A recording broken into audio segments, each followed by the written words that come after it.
Next game was the Raiders and the Chargers. The Chargers took this one 24-17. Aidan O'Connell, first career start with Jimmy Garoppolo out, 24-39, 238 yards, no touchdowns and a pick.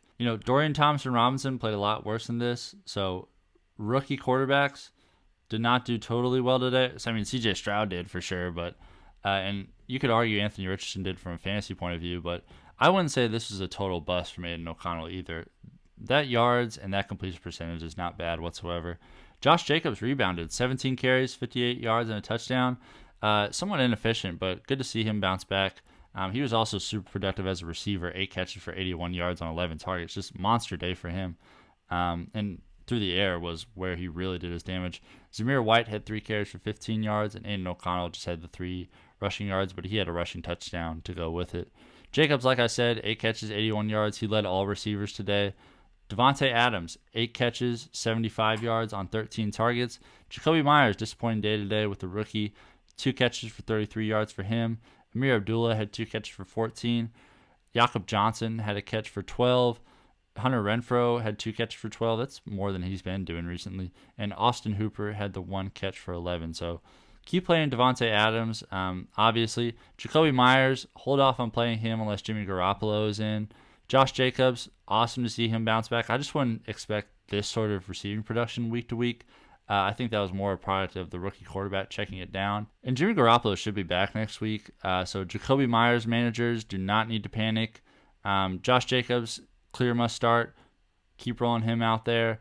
And Garoppolo is on his way. For the Chargers, Justin Herbert hurt his hand in this one. So he was only 13-24 for 167 yards, a touchdown and a pick. But for someone who had a splint on his left hand, this was super impressive stuff, especially that throw at the end there that sealed the win.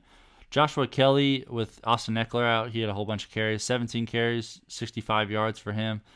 This is much better than he's been doing as of late. I wonder what his role is going to look like when Ekeler comes back, because when they were both on the field, they kind of shared carries, but with how inefficient Kelley has been lately, I don't know if that's going to be the case long term. Darius Davis had 3 carries for 51 yards due to that 51-yard rush there. Justin Herbert had 27 yards on the ground, 2 rushing touchdowns for him, though, and Isaiah Spiller had 5 carries for 12.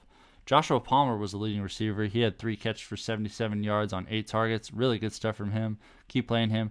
Keenan Allen was somewhat disappointing, but I think this had more to do with Herbert's injury. 3 catches for 32 yards and a touchdown for him. The touchdown saved his day. Quentin Johnston just had the 1 catch for 18. I don't think that he's more of a stash and a dynasty play at this point, more than someone you need to play week to week. I think Palmer is firmly as that number 2 receiver spot. Darius Davis had 2 catches for 16. Isaiah Spiller had 2 catches for 15. Gerald Everett had 2 catches for 9. Donald Parham did not haul in his only target, and Stone Smart did not haul in his only target. So keep playing Joshua Palmer. Keep playing Keenan Allen. Don't get too discouraged by this output from Keenan. Don't get discouraged by this Herbert injury either. He should be fine. Just keep an eye on how severe this is, because it was heavily splinted and it looked like a dislocated finger.